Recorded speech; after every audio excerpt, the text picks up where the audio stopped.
Breaking news, Viking Nation. The first revelation is about to detonate inside US Bank Stadium, and what's happening behind closed doors could reshape this entire season. A rookie defender is stepping into the spotlight while legends battle through adversity. A national media personality just ate crow on live television. And general manager Kwesi Adolfo-Mensah has been working the phones with defensive reinforcements that nobody saw coming. But here's what's going to blow your mind. Each of these shocks could redefine the future of this team. And I'm about to break down every single detail that's got the entire NFC North shaking in their boots. If you bleed purple and gold more than you hate those cheese-wearing frauds in Green Bay, smash that subscribe button right now. Because what comes next is going to prove why this Viking squad is built different. The storm starts right now with a revelation that's about to change everything you thought you knew about Minnesota's defensive identity. But hold on. As shocking as that revelation sounds, the first bombshell cuts even deeper than anyone anticipated. While Andrew Van Ginkel sits in concussion protocol and the entire league watches to see how Minnesota handles this crisis, there's a young warrior ready to unleash absolute chaos on opposing quarterbacks. Dallas Turner is about to step into the spotlight, and Viking Nation, this is the moment we've all been waiting for since draft night. The rookie pass rusher has been chomping at the bit behind one of the most dominant linebacker corps in the NFL. But Van Ginkel's absence has opened a door that Turner is ready to kick down completely. This isn't just about filling a roster spot. This is about a generational talent getting his first real chance to show why Kevin O'Connell and defensive coordinator Brian Flores have been raving about his potential since training camp opened. Turner's college tape at Alabama showed a relentless motor and an arsenal of pass rush moves that left SEC offensive tackles looking foolish. But the NFL is a completely different beast where technique and mental processing separate the stars from the casualties. The coaching staff has been methodically developing his understanding of complex coverage packages and teaching him how to set the edge against NFL caliber running games. But now, reality is about to meet preparation in the most beautiful way possible. What makes this situation even more electric is that Turner won't just be stepping into Van Ginkel's role. He's going to be unleashed in packages specifically designed to maximize his explosive first step and natural bend around the corner that made him a first-round talent. The Atlanta Falcons offensive line has struggled with speed rushers throughout the preseason, and their rookie left tackle has shown vulnerabilities against precisely the type of power-to-speed conversion that Turner specializes in. This Sunday night showcase could be the launching pad for what many scouts believe will be a defensive Rookie of the Year campaign, and the timing couldn't be more perfect with the entire football world watching under the primetime lights.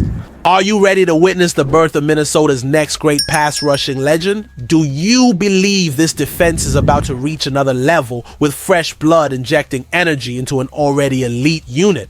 Because if Turner delivers the kind of performance that his talent suggests, this injury that seemed like a crisis could actually be the catalyst that transforms Minnesota's defense from great to historically dominant.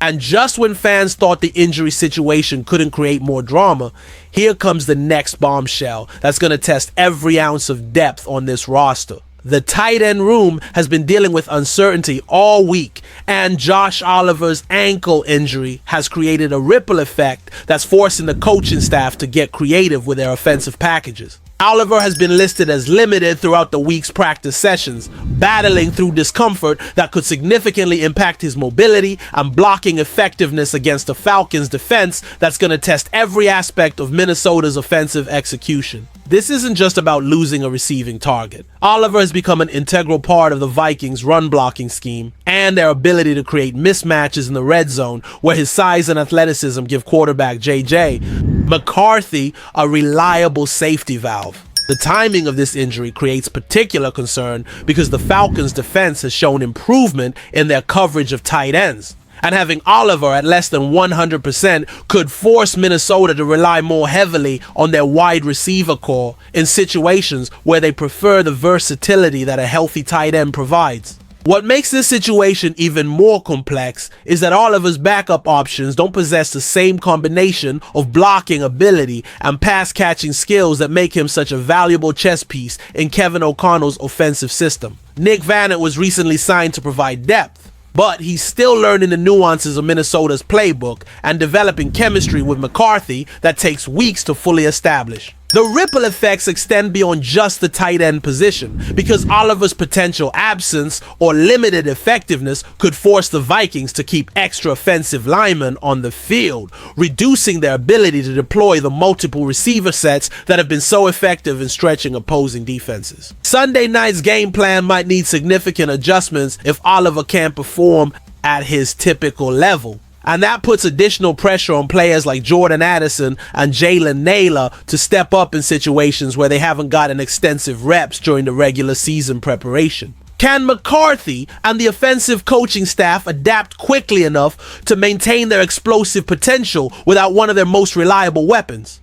Will Oliver's warrior mentality push him through the pain, or will Minnesota need to discover new ways to attack a Falcons defense that's already preparing for their standard offensive approach? The answer to these questions could determine whether the Vikings maintain their perfect start or face their first reality check of the season.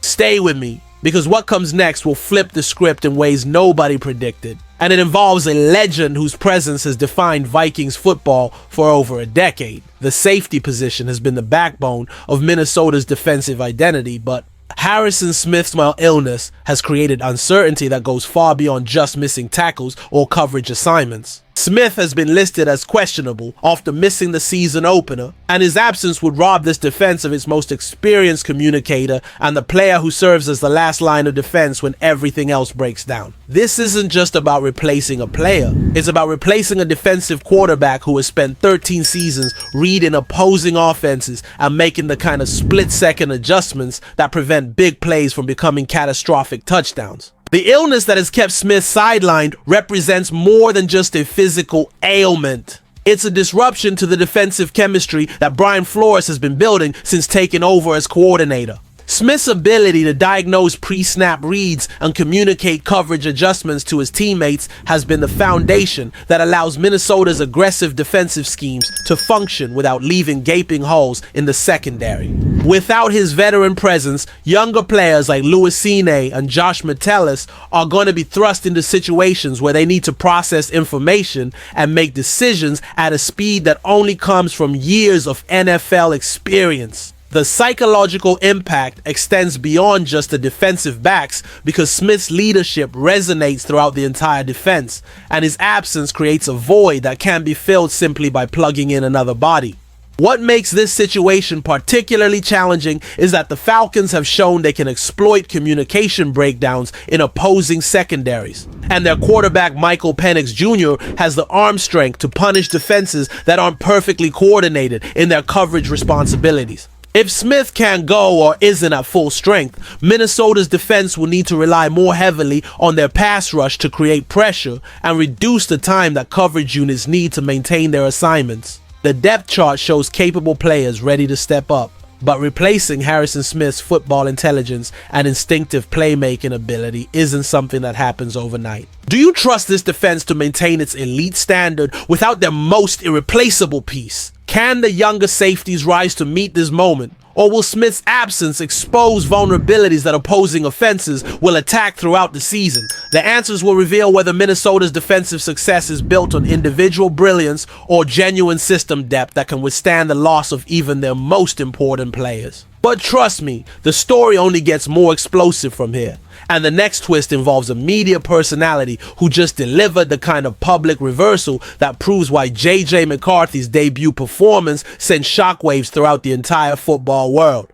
Colin Cowherd, who had been one of McCarthy's most vocal critics throughout the pre-draft process, completely flipped his position faster than McCarthy led that fourth quarter comeback against the Bears. This isn't just about a talking head changing his opinion. This represents a seismic shift in how national media personalities are evaluating Minnesota's franchise quarterback potential and what it means for the long-term trajectory of this organization. Cowherd had spent months questioning McCarthy's arm strength, decision-making under pressure, and ability to translate his college success to the NFL level. But Monday night's performance forced him to eat every single word he had spoken about the young quarterback's limitations. The public nature of this reversal carries significant weight because Cowherd's show reaches millions of listeners who influence public perception and betting markets that directly impact how opposing teams prepare for Minnesota's offensive capabilities. What makes this moment even more significant is that Cowherd's change of heart wasn't based on garbage time statistics or meaningless preseason highlights. It came after watching McCarthy engineer a comeback victory on the sport's biggest regular season stage against a divisional rival that was desperate to make a statement.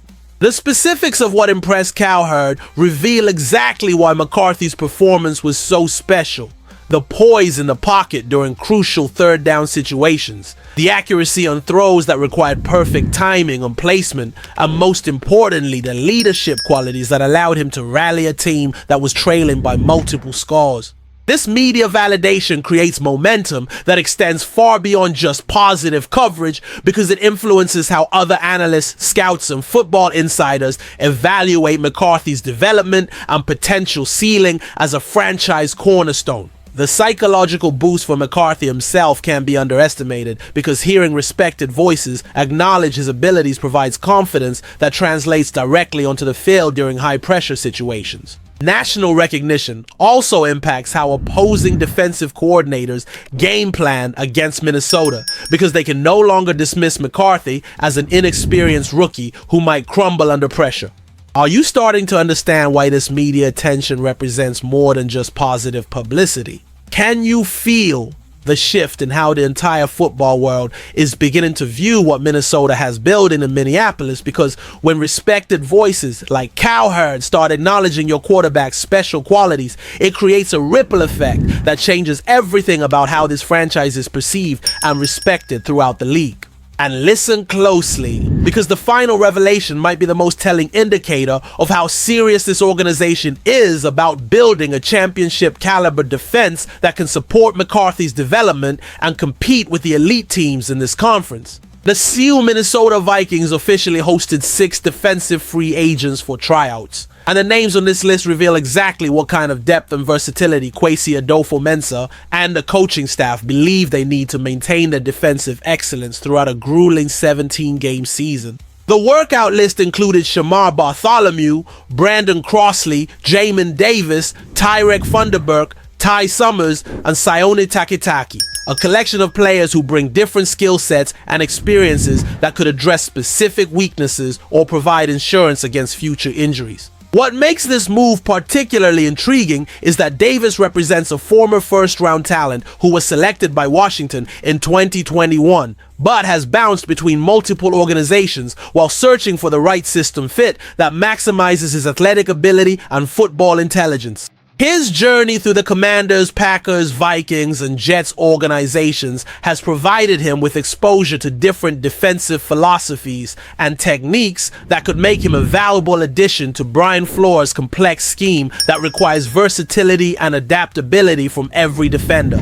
The fact that Minnesota brought in multiple linebackers suggests they're concerned about depth behind their starters, especially considering Van Ginkel's concussion and the physical nature of their defensive approach that creates injury risk throughout the season. Funderburk and Takitaki both offer different body types and skill sets that could complement the existing roster construction while providing special teams value that becomes crucial during the playoff push when every snap matters. The timing of these workouts, coming immediately after Week 1 injuries exposed potential vulnerabilities, demonstrates the proactive approach that championship organizations take when addressing roster construction and depth chart concerns. From this group, the Vikings signed Funderburk and Takitaki to their practice squad, indicating that the coaching staff saw enough potential to invest in their development while keeping them readily available for elevation to the active roster if injuries or performance issues create opportunities. This kind of roster management reflects the attention to detail and long-term thinking that separates successful franchises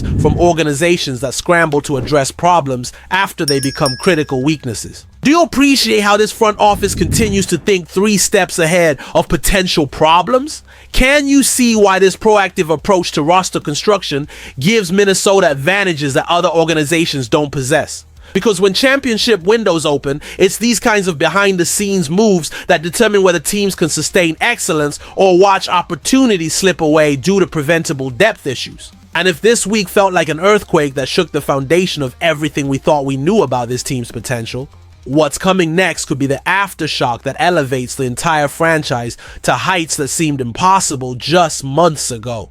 The combination of emerging talent, veteran leadership battling through adversity, national recognition, and strategic roster construction has created a perfect storm of circumstances that championship teams ride to sustain success. Dallas Turner's emergence could transform a defense that was already elite into a historically dominant unit that opposing offenses fear to face, while Josh Oliver's determination to battle through injury exemplifies the warrior mentality that defines playoff caliber teams. Harrison Smith's potential return would restore the defensive communication and leadership that makes Minnesota's complex schemes function at their highest level, and having a nationally respected voice like Colin Cowherd acknowledge J.J. McCarthy's special qualities creates momentum that builds throughout the season.